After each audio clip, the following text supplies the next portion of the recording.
Let's talk about a huge challenge facing Algeria: an entire generation of young people struggling to find work. Now, the government has a short-term fix, but the real, long-term solution? Well, it might be hiding in plain sight, powered by the Saharan sun. Let's dive in. It really all starts with this one stark number: 26.9%.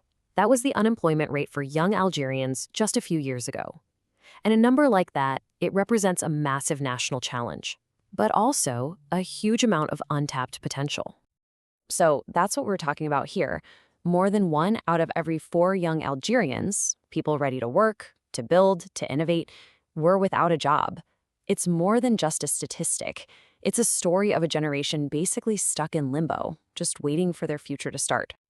So, with a crisis like this brewing, how did the Algerian government respond? Well, they stepped in, and they stepped in with a pretty major policy initiative.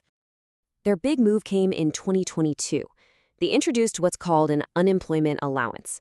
It's essentially a direct cash payment, a social safety net, designed to give some immediate, much-needed relief to young people who are out of work. And we're not talking about a small program here. The scale of this is immense. By early 2023, nearly 2 million young people were getting this allowance. That just shows you how widespread the problem really is and, how significant the government's response had to be. And that leads us to the crucial question, right?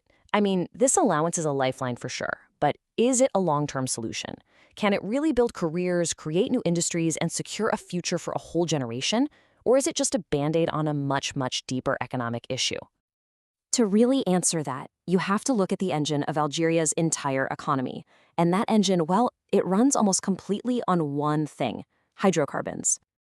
I mean, just look at this chart. It tells the whole story in one image. A staggering 90% of Algeria's exports are oil and natural gas. The International Monetary Fund, the IMF, calls this heavily concentrated. And that kind of concentration, well, it creates a very specific set of problems. So being this dependent is incredibly risky. When global energy prices swing wildly, so does Algeria's entire national budget. But even more importantly for our story, while the energy sector brings in a ton of revenue, it's actually not a massive job creator. And the IMF points out that the reserves themselves just aren't enough to fuel growth forever. The country is basically caught in a trap, rich in resources, but poor in jobs for its young people. But what if there's a way out of this trap? A powerful alternative that could tap into another natural resource, one that Algeria has in even greater abundance. And this isn't just some wild idea. The recommendation from the IMF is crystal clear. Algeria needs to accelerate its economic diversification, basically stop putting all its economic eggs in one basket. And the key to doing that?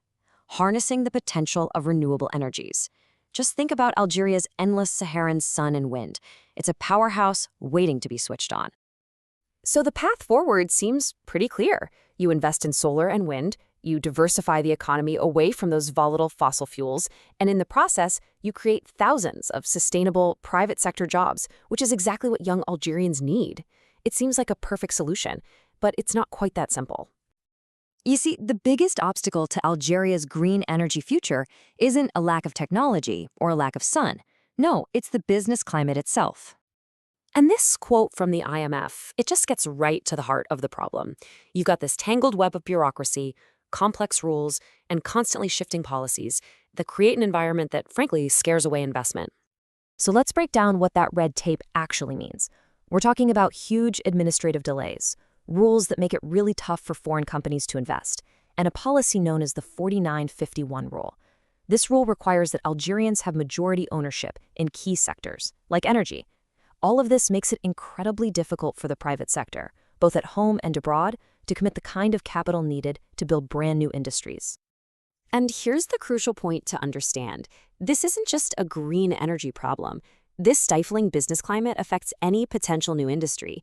It essentially chokes off the private investment that is absolutely essential for creating jobs, whether those jobs are in solar power or any other field. So when you put it all together, Algeria is facing this huge two-part challenge. It's not just about choosing a new industry to focus on, but also about clearing the path so that industry can actually get somewhere.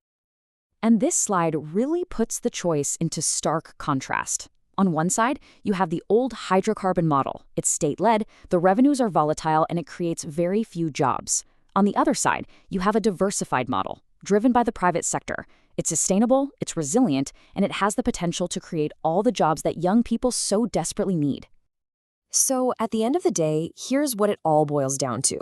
The potential for a renewable energy boom in Algeria is absolutely immense, but it just can't happen without some fundamental economic reforms.